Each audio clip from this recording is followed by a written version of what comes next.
I'm very sorry that we couldn't be with you today, but sometimes as we get older, decisions are made that prohibit us from doing some of the things that we'd like to do. But I'm glad to have this opportunity anyway to talk to you for a little bit today. First, congratulations. You've worked hard and you're getting a degree, and it's for a good purpose. And you know, I'm always reminded of the statement of George Bernard Shaw in one of his writings, where he said, "Some men see things as they are and ask why. I dream of things that never were and say, why not?" And if there's one thing I hope you've developed here as you've gone through our school and taken all these courses, I hope very much that you've developed an inordinately large curiosity. Because if you think about it, every bit of progress ever made in whatever field, whether government or communications or airlines or medicine or whatever, every bit of progress ever made is because somebody was curious about how to do things new in a different way and how to make things different and better and better. So why not? Sometimes see things as they are and ask why. I dream of things that never were. Why not? Let me give just a couple of examples. Communications. You know, when when Annie and I were teenagers and I was calling her up almost every day, it was on an old crank telephone that you had a receiver up to your ear and you cranked that telephone and the operator answered and I would say, okay, Annie's number was 3134. I just happened to still remember it. And the operator then put this out on a party line where there were 5 or 6 people on the party line, but they rang Annie's number of rings. And so if she answered the phone, then we would talk. And it wasn't until some time later, during World War II, when dial telephones came in. Can you imagine that? Not with all the things that you have available to you now. And but then just let me contrast that with what's happened just within my own lifetime. And just a few days, not just a few months ago, I got a call and I was sitting right here at this desk in my office and I had my cell phone. And it rang and I answered the cell phone and the person on the other end said, "John, this is Scott from outer space." And it was Scott Parazynski, who I had been on the last shuttle flight with back in 1998. And Scott he was on another flight now and was on the far side of the Earth, traveling almost 5 miles a second in space.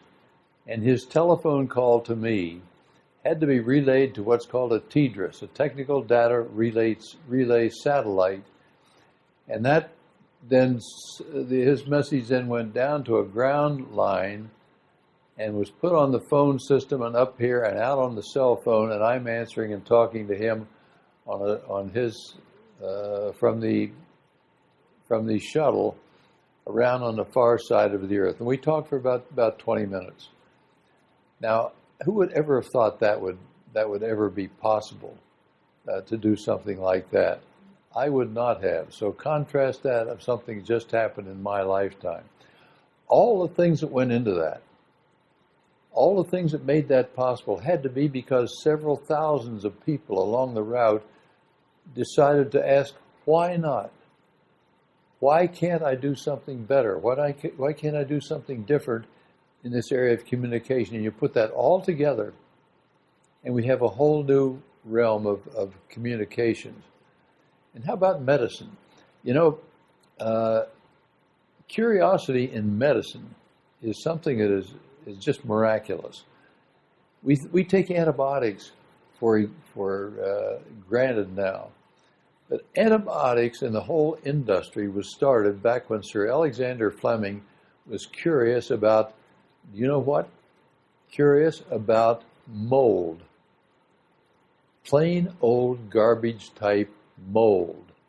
And the patterns that were formed around the edge of it and why they were different. He was curious about why those differences around the mold were different. When he got into this, it wound up with the discovery of penicillin.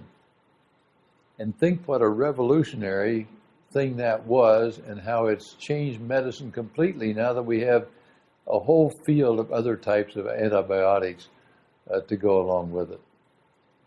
And I guess my question is this. We have a lot of problems in government these days, and you people are the ones who are being trained. And I hope you keep that same attitude of curiosity that has been at the heart of all other progress. Why not inspire citizenship, develop leadership? You've seen that on our charts. You've seen that on things around our school here. And it's very, very true to inspire citizenship and develop leadership. You need a great curiosity in how we do things differently and how we do them better. And we need that kind of thinking and that kind of experience that you have now. But I hope that this your education you've gotten here now that leads you into thinking about why not do government in different ways and do it better than we've been able to do it so far.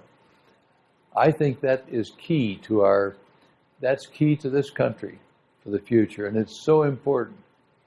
So I hope you keep that attitude of curiosity as you go out. I hope many of you, I hope you're all active in your political party, whichever party you pick.